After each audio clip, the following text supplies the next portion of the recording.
5 minute का meditation कर लेते हैं ना, तो कुछ देर तक हमारा जोर से बात करने का भी मन नहीं करता, क्योंकि हम बहुत शांत हो जाते हैं।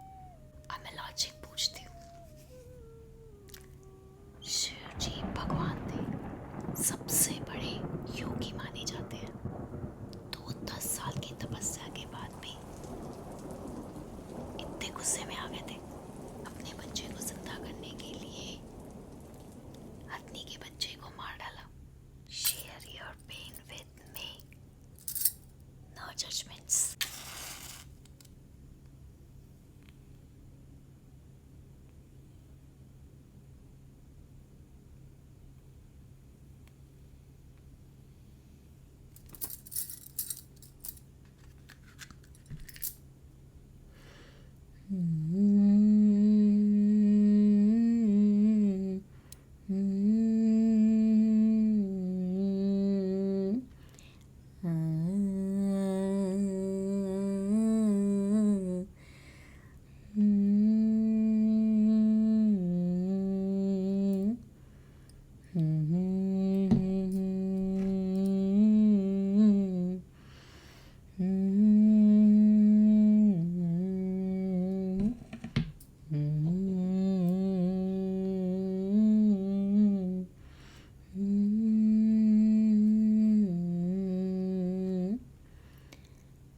मेरी सारी दुआएं, मेरी सारी पॉजिटिव वाइब्रेशंस आपके लिए। आपकी सारी परेशानियां आज इसमें जोड़ देंगे। आपकी जो भी छोटे छोटे दुख या कुछ भी ऐसी चीजें जिससे आप परेशान हैं, आज सब इस लो में डाल देंगे। मैं वादा करती हूँ, आज से पहले वाला सुकून शायद ही आपने कभी फील किया होगा, क्योंकि आज मैं आपको कुछ ऐसी इंटरेस्टिंग बातें बताने वाली हूँ जो शायद आपको नहीं पता है। गणपति बप्पा मोरया, मंगल मूर्ति मोरया। कोई गणपति कहता है, कोई गणेश जी कहता है, तो कोई विनायक कहता है, तो कोई विघ्नहर्ता। लेकिन आपको पता है गणेश जी की स्टोरी पता होगी, पर आपको कुछ बातें जो नहीं पता है वो मैं आज बताऊंगी, क्योंकि वेडनेसडे सीरीज है, तो मैं कुछ ऐसी साइंटिफिक बातें बताऊंगी, या आप कह सकते हो लॉजिक बातें,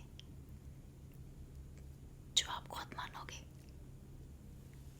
और वो मानने के बाद आपका नजरिया ही बदल जाएगा, और फिर आप मुझे बताना कि आपको कैसा लगा।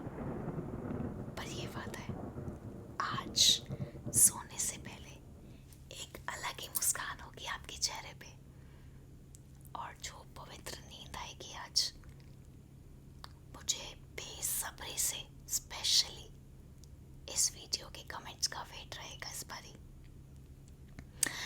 क्योंकि मैंने सोचा एक बारी, मतलब मैं दिल से बता रही हूँ, मैंने सोचा क्या ये सब चीज़ों पे मैं बनाऊँ अभी, पर मेरे दिल से आया नहीं, मुझे बनानी है वीडियो, क्योंकि वेडनेसडे सीरीज में मैं काफ़ी सारे हेल्थ इश्यूज़ के बारे में बताती हूँ।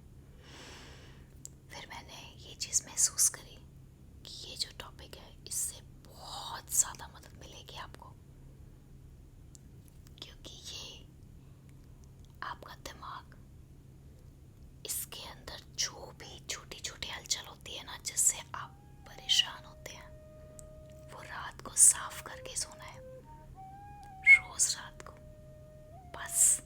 तो ये छोटी सी कहानी शुरू होती है कि शिव जी तपस्या करने के लिए पहाड़ों में गए थे, 10 साल तक तपस्या करते रहे।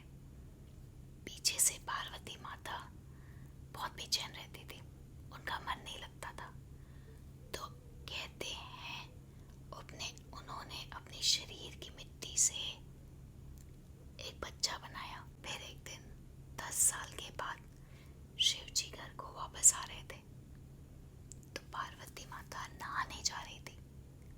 तो घर पे उन्होंने बोला गणेश कोई भी आ जाए उसे अंदर मत आने देना। गणेश अपनी माँ से बहुत प्यार करता था। तो जब शिव भगवान आए तो गणेश ने उनको कुछ भी कहने पे अंदर आने नहीं दिया। उन्होंने बहुत समझाया, नहीं आने दिया। और फिर शिव भगवान ने गुस्सा होके उसका सर काट दिया। इतने में पार्वती माता आई तो रोने लगी। बहुत सारी बातें हुई। तो शिव भगवान ने बोला अब यहाँ से कोई भी जो गुजरेगा उसका सिर काट के मैं इसको लगा दूंगा और ये फिर से जिंदा हो जाएगा। तो वहां से एक हाथी का बच्चा जा रहा था। तो वो हाथी के बच्चे का सर काट के उन्होंने गणपति जी को लगा दिया और वो जिंदा हो गए। पर मुझे एक बात बताओ, अब मैं लॉजिक पूछती हूँ। शिव जी भगवान थे, सबसे बड़े योगी माने जाते हैं।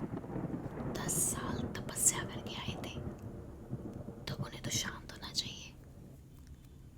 जब हम मेडिटेशन करते हैं, अगर हम 5 मिनट का मेडिटेशन कर लेते हैं ना तो कुछ देर तक हमारा जोर से बात करने का भी मन नहीं करता क्योंकि हम बहुत शांत हो जाते हैं। तो वो 10 साल की तपस्या के बाद भी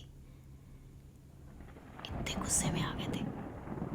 और पार्वती माता अपने शरीर की मिट्टी से उन्होंने बच्चा बनाया। तो ये तो माना कि शरीर मिट्टी का होता है, पर क्या इतनी मिट्टी होती है सिर्फ मिट्टी जिससे एक बच्चा बन जाए? चलो ये भी माना कि वो देवी थी, कुछ भी हो सकता था। पर अगर वो भगवान थे तो क्या ये कि अपने बच्चे को जिंदा करने के लिए हथनी के बच्चे को मार डाला तो ये सही था? क्या वो ये गलत सिर्फ अपनी खुशी के लिए कर सकते थे? ये कहानी में ये सारी चीजें मैं आपको इसलिए बता रही हूँ क्योंकि जब हमें कोई चीज याद दिलानी होती है उसके लिए कुछ चीजें बनती हैं। ठीक वैसे अगर आप स्मोक करते हैं और कहीं पे आपको ये याद दिलाना होता है तो वहाँ पे आपने देखा है कैसी अजीब सी फोटो बना देते हैं, नो स्मोकिंग लिख देते हैं या कोई साइन बना देते हैं। तो वो असली में नहीं होता, आपको याद दिलाने के लिए होता है कि ऐसा नहीं करना या ऐसा करना। हर एक चीज का साइन बनाते हैं। अब ये कहानी का असली मतलब और लॉजिक पे बात करते हैं। जैसे ही लॉजिक खत्म होंगे मैं स्टेप बाय स्टेप मेडिटेशन कराऊंगी। अगर आपका मन बेचैन है और अभी ये बातें सुनने का मन नहीं है तो आप स्किप कर सकते हो। टाइम स्टैम्प इस बार मैं ज़रूर दूंगी, ठीक है?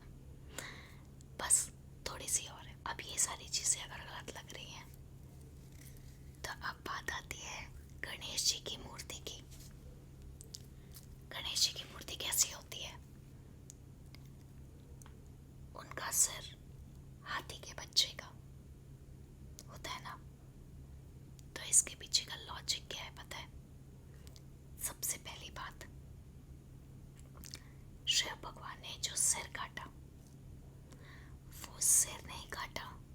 वो रियलिटी में ये कहानी है सिर्फ आपको कुछ समझाने की। ये पहेली है। वो सिर काटा अहम का, ईगो का। जब हम बहुत ज्यादा अपने आप को ज्ञानी नॉलेजेबल समझते हैं तो क्या करते हैं, हमारे अंदर बहुत ही ज्यादा ईगो अहम आ जाता है। तो उसको उतार के फेंकना जरूरी है ताकि हमारे अंदर अच्छी समझ रहे। तो वो जो सर काटा वो बच्चे का नहीं, वो ईगो काटा। ठीक है, सही कहते हैं उनका सर बड़ा था तो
मिथ है कि जब हम बहुत ज़्यादा पॉजिटिव रहते हैं, सीधे साधे रहते हैं, लोग हमारा फ़ायदा उठाएंगे और कोई भी हमें धोखा दे सकता है या हमारी शायद वैल्यू ज़्यादा ना हो।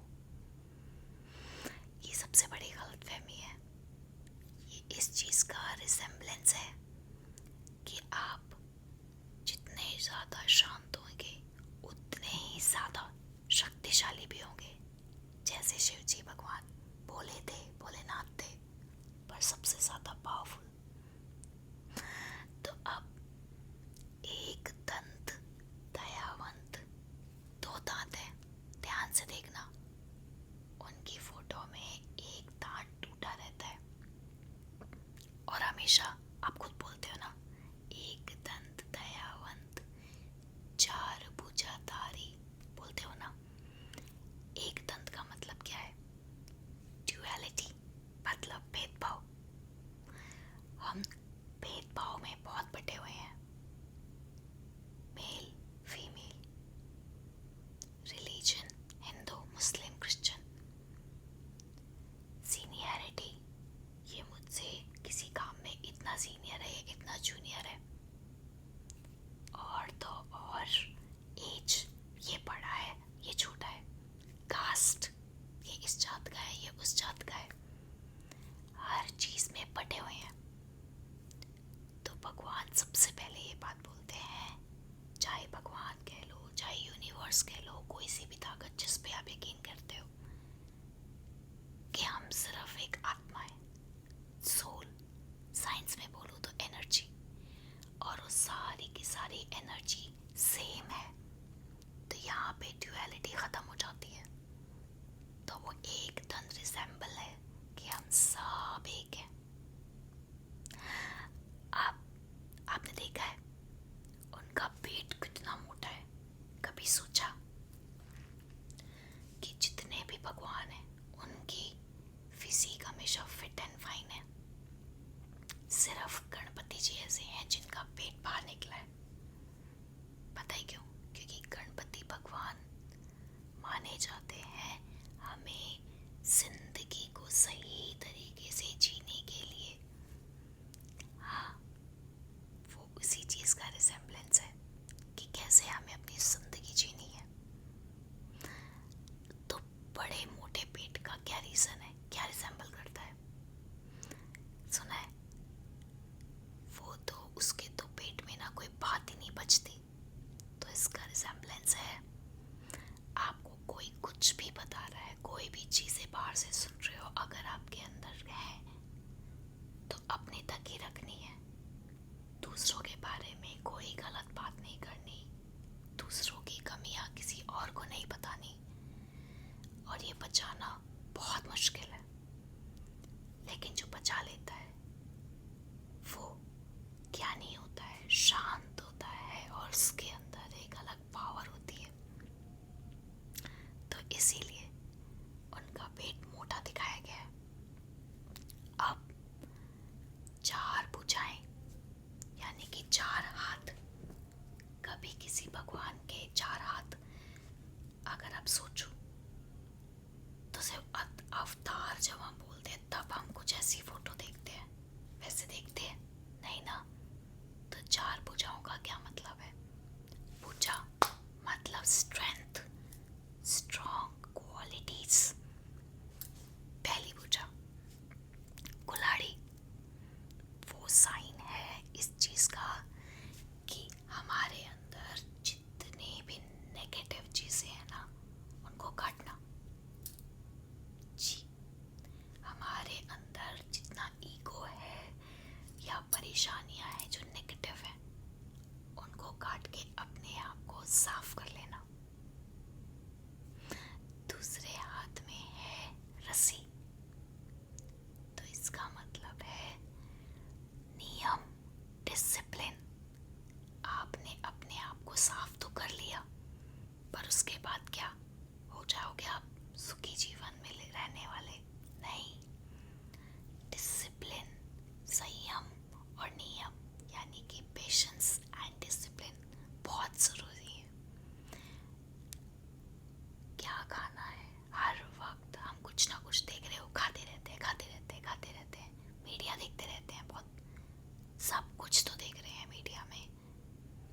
तो डिसिप्लिन, संयम, नियम, सब चीज़ सोच समझकर अपने हिसाब से टाइम पे। तीसरी पूजा में है मोदक लड्डू। वो मोदक रिसेंबल करता है कि ये जो आप इतना अच्छा बनने चले हो ना रास्तों पे, वो इतना अच्छा बनना इतना आसान नहीं होगा, क्योंकि मोदक बनाने में बहुत मेहनत लगती है। बहुत मेहनत के बाद मोदक तैयार होता है। तो लेकिन जब बन जाता है तो वो मीठा भी बहुत होता है। तो इसीलिए ये मोदक रिसेंबल करती है कि जब आप इतना अच्छा बन जाओगे ना, तो उसका फल मीठा होगा, बहुत मीठा। लोग आपके बारे में अच्छी अच्छी बातें करेंगे, सब सिर्फ आप ही से प्यार करना चाहेंगे। पर एक चीज और देखिए, कभी भी उनको मोदक खाते हुए नहीं दिखाया है कहीं भी। वो हमेशा अपने हाथ में मोदक रखते हैं। तो उसका मतलब है कि जब आप इतने अच्छे बन जाते हो, इतने नॉलेजेबल, समझदार, शांत, हर चीज को तरीके से करने वाले, तब आपके अंदर अहम नहीं आना चाहिए। उसको बैलेंस करके रखना बहुत ज़रूरी है, नहीं तो सब बिगड़ जाएगा। तो इसीलिए वो हमेशा उसको बैलेंस करके रखते हैं, ऐसे रखते हैं कि जितने भी अच्छे बन जाओ, उसको संयम से अपने पास रख के रखो। आपने देखा है कि उनका एक हाथ हमेशा ऐसे रहता है, आशीर्वाद देने वाला। हम लोग हर वक्त ये चाहिए, वो चाहिए, मुझे खुशी चाहिए, मुझे लोगों की अटेंशन चाहिए, ये मुझसे प्यार क्यों नहीं करते, मुझे प्यार चाहिए, पैसा नहीं है, मुझे पैसा चाहिए, और तो और मुझे खुद से खुद की खुशी चाहिए, समझ नहीं आ रहा तो क्लैरिटी चाहिए, सब कुछ चाहिए, कुछ भी नहीं देना चाहते, सिर्फ दो, इतना प्यार दो, इतना प्यार दो, इतना प्यार दो, अपने आप वापस आ जाएगा। तो वो हमेशा बताते हैं कि देते जाओ, देते जाओ, देते जाओ, फिर देखना आप जो ये चाहिए कर रहे हो ना, वो आप ही के पास रहेगा और आता ही जाएगा। पैसा और प्रोस्पेरिटी। तो ये रिसेम्बलेंस है उनकी चारों पूजाओं का। उनके पैरों की पोजीशन, उनका एक पैर फोल्ड रहता है सीट पे और दूसरा नीचे टो रखा होता है, जो सिर्फ पंजा रखते हैं, वो पैर पूरा जमीन पे नहीं रखते हैं। उसका मतलब है ग्राउंडेड। आप कितने भी अच्छे बन जाओ, ज्ञानी बन जाओ, आप सबको प्यार भी दे रहे हो, मदद भी कर रहे हो, पूरे गणेश जैसी बन गए हो, लेकिन वहाँ पे डिस्ट्रैक्शंस नहीं होनी चाहिए। आप हमेशा धरती से जुड़े रहो। उनकी दो वाइफ रिद्धि और सिद्धि हमेशा उनके साथ साथ चलती हैं। तो इसका मतलब है प्रोस्पेरिटी एंड सक्सेस, मतलब प्रोस्पेरिटी पैसा, वेल्थ, संपन्नता, मतलब कंप्लीटनेस, पैसे के साथ खुद की कंप्लीट फीलिंग आना, जहाँ पे सेटिस्फेक्शन होगा कि मेरे पास सब कुछ पूरा है, कुछ अधूरा नहीं है, कुछ नहीं बचा। और सक्सेस, यही है आपकी रियल सक्सेस। तो इसीलिए रिद्धि और सिद्धि दिखाती हैं प्रोस्पेरिटी और सक्सेस को। और अब सबसे स्पेशल, उनकी सवारी है चूहा। आपने देखा है चूहा, जब देखो जब कुतर कुतर करता रहता है कहीं भी घर में, और उसे कुछ भी मिल जाए, चाहे उसको खाना मिल जाए, चाहे उसको प्लास्टिक मिल जाए,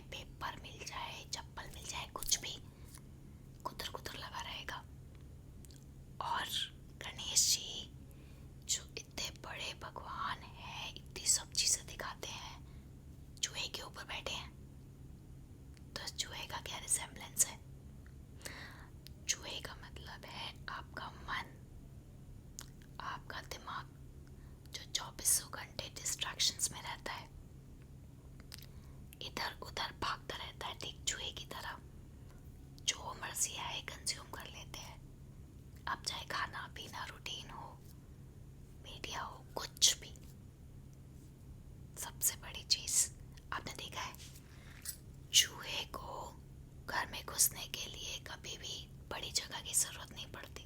हम हमेशा लगता है अरे ये चूहा घर में कहाँ से आ गया, गेट तो बंद था, जगह तो थी ही नहीं कहीं। चूहे को घुसने के लिए ज्यादा जगह की जरूरत नहीं होती। ठीक है, ऐसे ही कब ये महाज्ञानी बनने के बाद आप डिस्ट्रैक्ट हो जाओगे, आपके अंदर ईगो आ जाएगा, चुपके से आपको पता भी नहीं चलेगा। तो ये चूहा रिसेंबल कर रहा है कि जब आप इतने बड़े ज्ञानी बन जाओगे, इतना सारा काम कर लोगे मेहनत से, मन साफ कर लिया, एनर्जी ले आए, नॉलेज ले आए, शांत हो गए, घर संभाल लिया, जिम्मेदारी संभाल ली, पैसा हो गया, कामयाब हो गए, सारी चीजें परफेक्ट हो गई, कंप्लीट हो गई, तो बहुत ही धीरे से चुपके से चूहे की तरह डिस्ट्रैक्शंस, ईगो कब आ जाती है नहीं पता चलता। और जैसे चूहा काटता है ना, उसके काफी टाइम के बाद ये पता चलता है कि काटा। सेम जो ये डिस्ट्रैक्शंस है ना, ये जो ईगो आता है, एम बहुत धीरे धीरे आता है कि मैं तो कामयाब हूँ, मुझे सारी नॉलेज है, सारा ज्ञान है, पता भी नहीं चलता कि कब आ गया और कब हम ऐसे बन गए। तो इसीलिए रिसेंबल करता है कि आप कितनी भी चीजें हों, इसके ऊपर जब आप इतने अच्छे बन जाओगे तभी बैठ पाओगे। तो ये है सार इस कहानी का। थोड़ा बड़ा हो गया क्या बताना, प्लीज मुझे बताना आपको कैसी लगी।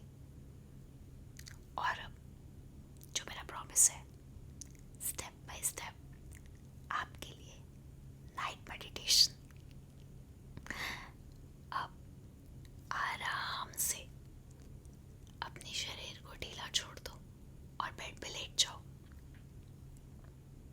हो सके तो हेडफोन्स लगा लो। और अब मेरी एक एक बात पे ध्यान देना। आज मैं clear step by step instructions दूंगी और फिर आपको सुकून से नींद आ जाएगी। आराम से अपनी बॉडी का सारा वेट बेड के ऊपर रख जाओ। 2 गहरी सांस लोगे। सांस छोड़ते वक्त ये इमेजिन करना है कि मेरा बॉडी वेट और ज्यादा बेड पे रखा गया। तो गहरी सांस लो, छोड़ो, शरीर ढीला हो गया है, फिर से सांस लो, छोड़ो, शरीर ढीला हो गया है। अब धीरे धीरे हर एक सेंस को रिलैक्स करेंगे। महसूस करो आपके शरीर के ऊपर हवा बह रही है, आपकी स्किन सेंस कर सकती है इस ठंडी हवा को। अब महसूस करो कि आपका पूरा शरीर कैसे बिल्कुल शांत हो गया है और पहले से ढीला हो गया है। अब महसूस करो आपका पूरा चेहरा बिल्कुल रिलैक्स हो गया है, हल्की सी मुस्कान, और आपका दिल बहुत ही प्यार से आराम आराम से धड़क रहा है। अपना ध्यान अपने दिल की धड़कन के ऊपर लेके जाओ। अब मैं जो जो जगह बोलूंगी उसे ढीला छोड़ देना है। अपना राइट कंधा ढीला छोड़ दो,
सांस लोगे और ये अब ध्यान से देखना है कि जब आप सांस लेते हो ना, कैसे ये हवा आपकी नाक से गुजर रही है, ठंडक लगती है। हमारी नोज में सेंसर लगे होते हैं जो हमारे माइंड को बोलते हैं तुरंत ढीला करने के लिए, नर्वस सिस्टम को रीसेट करने के लिए। तो आप गहरी सांस लो और ठंडी हवा को महसूस करो। छोड़ो, गहरी सांस लो, छोड़ो। बहुत खूबसूरत। अब महसूस करो सिर के अंदर ठंडी हवाएं घुस रही हैं। बस आपको महसूस करने के लिए सोचना है। सोचो कि ये जो ऊपर ठंडी हवा चल रही है वो कैसे मेरे बालों के अंदर घुस रही है और मेरे बालों को सहला रही है।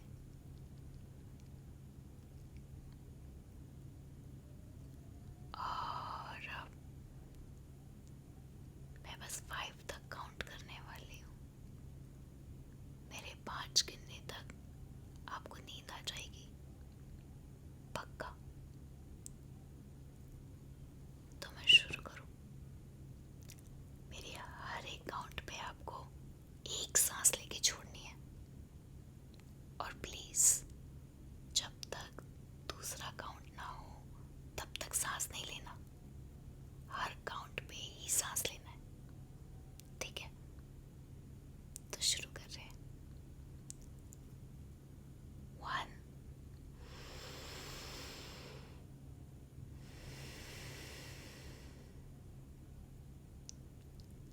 2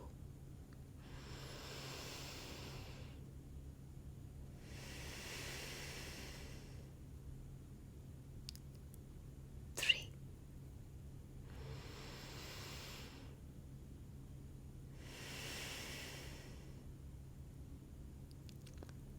4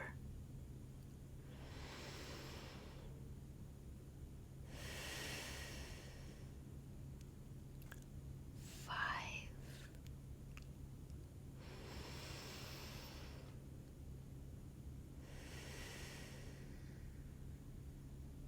अब आप गहरे सपनों की तरफ बढ़ चुके हैं। सो जाओ, गहरे सपनों में खो जाओ। कल का दिन आपका है। कल एक नई सुबह होगी और अभी ये खूबसूरत सपने आपके दिल में एक नई खुशी जगाएंगे। इतने मीठे सपने आएंगे कि सुबह उठने का मन नहीं करेगा। और आज जब आप सुबह उठेंगे तो मैं शर्त लगा के कहती हूँ, आपको मेरी बातें याद आएंगी और एक अजीब सा हल्कापन लगेगा। अगर आपको ऐसे टॉपिक पे और वीडियोस देखनी है या ऐसे लॉजिक स्पिरिचुअल चाहिए तो मुझे कमेंट कर देना। आप लिख देना स्पिरिचुअल साइंस, मैं बना दूंगी। गुड नाइट, कल मिलते हैं।